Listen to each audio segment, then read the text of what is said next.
Before the 2024-25 NHL season began, the general opinion on where the Montreal Canadiens would finish in the standings was basically split into two factions. Those who felt Montreal would be a bottom 5 team, or thereabouts, and those who felt, like me, that the Canadiens would be in the mix to take a wildcard spot.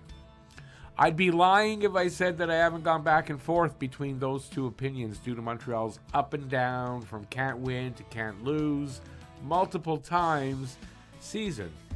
Montreal currently holds the wildcard 2 spot, but precariously, with Columbus Blue Jackets and New York Rangers the most serious of the teams behind them, and just by a hair behind them. All season long, the Canadiens have gone from losing streak to winning streak, down and up, all season long. All season long. Deep lows to towering highs. Case in point, pre-Four Nations face-off, Montreal was 1-7-1, exhausted and limping badly into the break. Post Four Nations, the team went 8-1-2 before dropping 5 games, 0-3-2, all at a crucial time in the season and with the races so close. So I'm writing this the day after a home series win over the Florida Panthers, the defending Stanley Cup champion Florida Panthers. It was two very unlikely wins led by rookie sensation defenseman Lane Hudson and team captain and number 1 center Nick Suzuki. The Panthers came away from last night's overtime loss, an incredible comeback by Montreal with 9 seconds left in the third period to tie up the game at 2-2.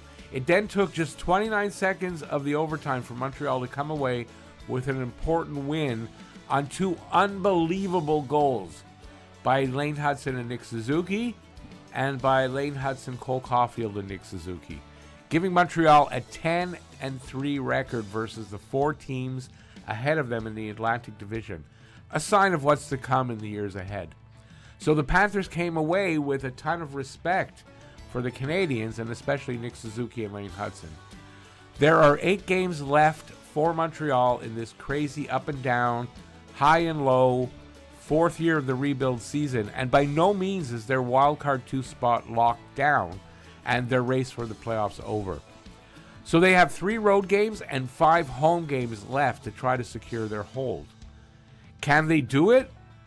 Well, that's the $64,000 question. On December 31st, Montreal was coming off weekend back-to-back road wins in Florida versus the Panthers and Lightning that set off a run of 10-2-1. They were in Vegas for a very difficult game versus the Golden Knights.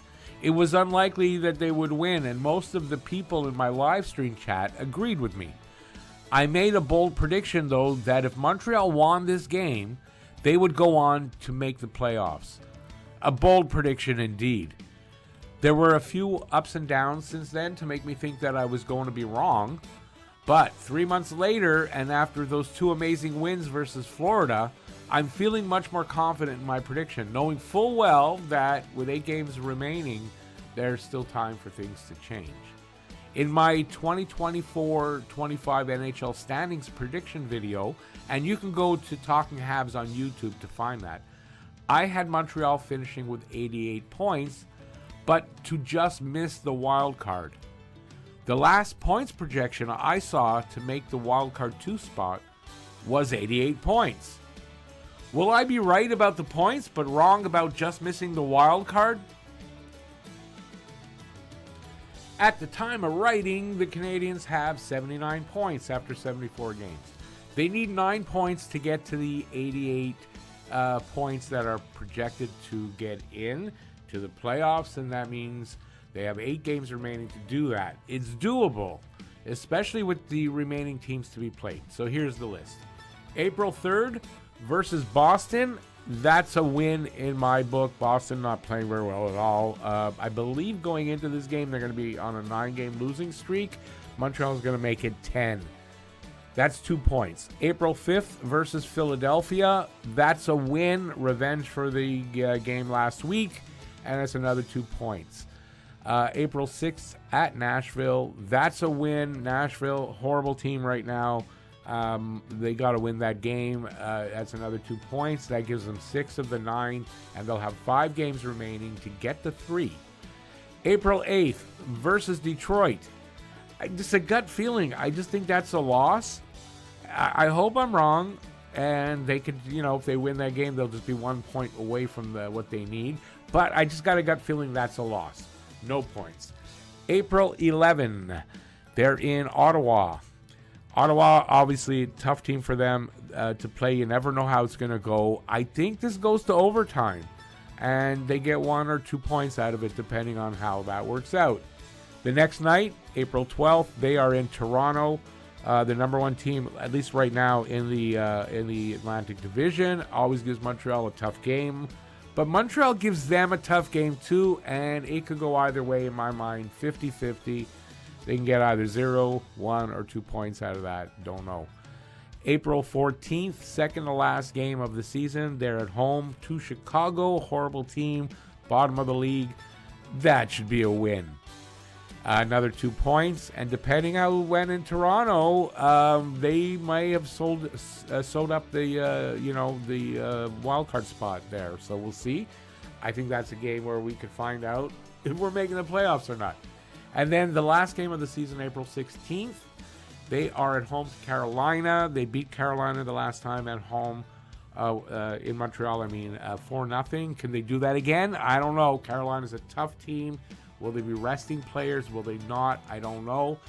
50-50 on there. 0, 1, or 2 points. Don't know. You add the 79 points that they already have, and you're coming out with 88 or 89 points and maybe more. And I think that's enough for them to make the playoffs, and be that wild card 2 spot.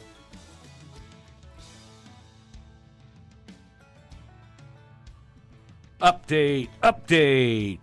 So I'm actually recording this the day after the Boston Bruins game, and I can update you and say they won that game 4-1, and they got that 2 points, and they're so far so good for me and my prediction. And go Habs go, and let's see, they're off to what's the next game? I don't know. Philadelphia on Saturday, and I think they'll win that game. But update. Going into last night's game versus Florida, Montreal had, in my opinion, the easiest schedule over the next 5 games. And we may see a clearer picture by the end of the Detroit game. Or, as I really suspect will happen, we will find out after either the Chicago game or the Carolina game, the last game of the season, if it remains as close a race as it has been up to now. I'm cheering for them to make it, as I always do, win or lose. Either way, it has been an amazing ride this season so far from our team. Les Glorieux, les Habitants, the Montreal Canadiens. A wonderful time to be a Habs fan. Go Habs, go! Thanks for watching. If you like this, give a thumbs up, leave a comment, and please share this video.